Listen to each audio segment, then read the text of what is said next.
Merhaba değerli Sektör Ritmi izleyicileri. Sektörlerin ritmini tutmaya tüm hızımızla devam ederken bugün sizlere İstanbul Yenibosna'dan sesleniyoruz. Yine sektörün başarılı firmalarından birinde Kaptan Turizm'deyiz. Bakalım firma yetkilisi Hakan Bey bizlere neler anlatacak? Hakan Bey merhabalar. Merhabalar Deniz Hanım, hoş geldiniz. Hoş bulduk. Öncelikle sizi tanıyabilir miyiz Hakan Bey? Sektöre ne zaman giriş yaptınız? Kaptan Turizm 2000 yılında kurulmuş bir firma. Fakat firmanın kurucusu 1968'de sektöre şehirler arası otobüs işletmeciliği ile başlamış. Şehirler arası otobüs işletmeciliğinde biliyorsunuz yolcu memnuniyeti, odaklılık vardır. Aynı hizmet kalitesini aynı şekilde Kaptan Turizm'de de devam ettiriyoruz. 2000 yılından beri bu isimle faaliyet gösteriyoruz.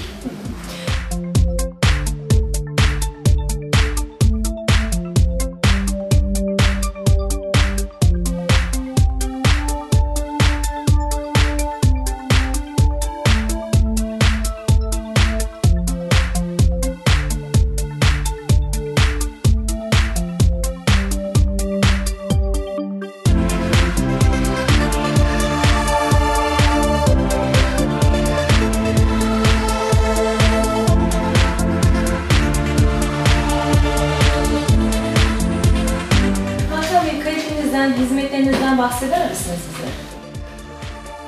Kalite dediğim gibi yani yolcu memnuniyeti odaklı çalışıyoruz. Yolcu memnuniyeti odaklı olduğumuz için de bu bir zincir.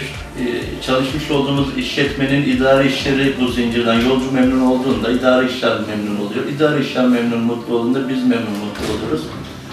Kendimizi işin doğrusu hizmet verirken yolcunun yerine koyarak hizmet veriyoruz. İşte nasıl bir araç kullanırsa daha iyi, mutlu olur. Efendime söyleyeyim, nasıl bir kaptandan, nasıl bir davranış şekliyle daha huzurlu bir yolculuk yapar, nasıl bir araç kullanımıyla daha huzurlu yolculuk yapar.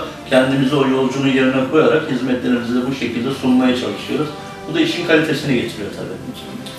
Hakan Bey, Kaptan Turizm bünyesinde ne tür hizmetler veriyorsunuz? Kaptan Turizm personel servisi ve öğrenci servisi üzerine faaliyet gösteriyor ama biz bir grup şirketiz. Burada Kaptan Turizm'in yanı sıra Vize Oto Kiralama adıyla hizmet gören bir oto kiralama şirketimiz var. Yine Kuleli İnşaat diye ismiyle faaliyet gösteren inşaat taahhüt işlerini yapmış olduğumuz bir üçüncü firmamız var. 3 firma olarak burada faaliyet gösteriyoruz grup olarak. Oto kiralamada da bugün müşteri kitlemizin %80'i diyebilirim Avrupalı Türk vatandaşlarımız, Avrupa'daki Türk vatandaşlarımız oluşturuyor müşteri potansiyelimizi. Vize Oto Kiralama Türkiye içerisinde çok bilinmeyen fakat Avrupa'da çok bilinen bir marka oldu. Marka olma yolunda da ilerliyor, o konuda da çok mutluyuz.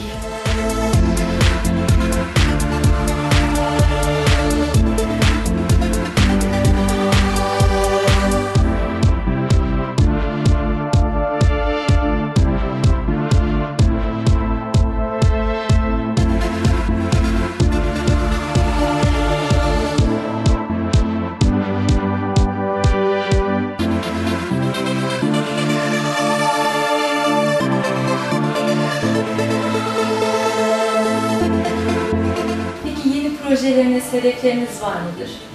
Yeni projelerde inşallah yakın bir zamanda turizme açılmayı düşünüyoruz. Bugüne kadar evet, firmanın isminde Kaptan Turizm diye geçiyor ama turizmin kendisi yoktu. Personel servis vardı, öğrenci servisi vardı. Yakın bir gelecekte diye umut ediyorum. Hazırlıklarını yapıyoruz. Bir hayli de yol kat ettik. Bu işi yapan, turizmde hizmet veren çok fazla firma da var ama biraz daha farklı bir şeyler sunma adına iyi bir hazırlık yapıyoruz. Yakın bir zamanda inşallah turizmde de merhaba diyeceğiz. Yine Avrupa'daki Türk vatandaşlarımıza ağırlıklı müşteri grubumuz onlar olacak. Çünkü ciddi bir potansiyel var orada. Ciddi bir vize oto kiralama adı altına da oluşmuş bir ciddi bir kitlemiz var orada. Hakan Bey, sektörün başarılı firmalarından birisiniz.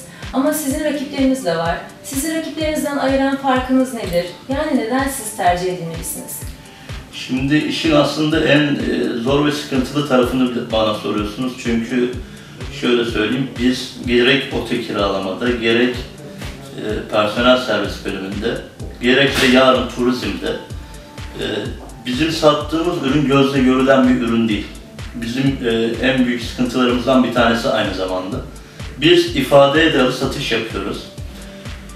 Şimdi Bunun gibi rakiplerimiz de ifadeye dayalı satış yapıyorlar ve müşterinin karşısına çıktığımızda, sektördeki diğer arkadaşlarımdan da bahsediyorum, hiçbirimiz mangalda kül bırakmıyoruz. Ama bunlardan bir tanesi ya da iki tanesi doğru söylüyor, onlarcası yalan söylüyor maalesef. Sektörde böyle bir sıkıntı var. Müşteri için de çok zor. Neden zor? Çünkü o da seçmekte zorlanıyor. Gözle görmediği bir ürünü satın alacak. Ben atıyorum şu mouse'u size satıyor olsam, sizin işiniz de kolay, benim işim de kolay. Neden? Evinizdeki mouse'la karşılaştırırsınız, kalitesini görürsünüz ve karar verirsiniz. Ama hizmet sektöründe biz ifadeye de alıp satış yapıyoruz. Karşımıza gelen sektörümdeki diğer satıcılar da benim söylediğim aynı cümleleri size kuruyorlar. Ama kaç tanemiz doğruyu söylüyor, kaç tanemiz hakikaten o cümlelerin arkasında durabiliyor. O da bizim işimizi zorlaştırıyor. Ama ben evimde bile söylemiş olduğum bir şey var. Yani bunu sadece pazarlama, satış amaçlı kullanmıyorum. Evimde de ben bu aynı sohbeti yapabiliyorum. Sektörde eğer bir işi Kaptan Turizm yapamıyorsa hiçbir firma yapamaz. Ben Kaptan Turizm'e o kadar güveniyorum. İş kalitesine o kadar güveniyorum.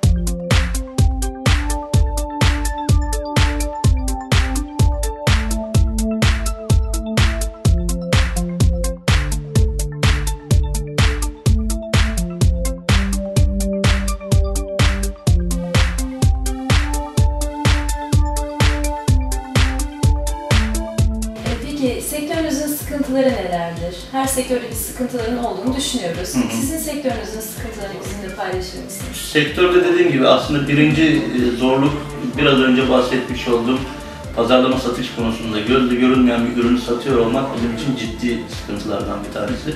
Bunun yanı sıra İstanbul merkezli çalıştığımız için İstanbul'da malum trafik ciddi anlamda her alanda bizi kısıtlayan, zamanımızı alan, zaman da eşittir maliyet, maliyet oluşturan ciddi sıkıntılardan bir tanesi.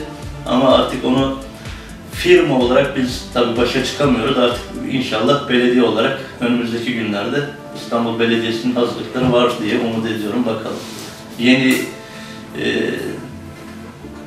önerilen İSTAB'ın belediyeye önermiş olduğu çalışma saatleri var. İşte fabrikalar 7 girişli, devlet daireleri 8 girişli, okullar 9 girişli olursa trafiği ciddi anlamda rahatlatır diye. Bunun üzerinde de belediyenin çalışmaları var bildiğim kadarıyla. Önümüzdeki günlerde eğer bu tip adımlar atılırsa inşallah biz de mutlu olacağız bakalım.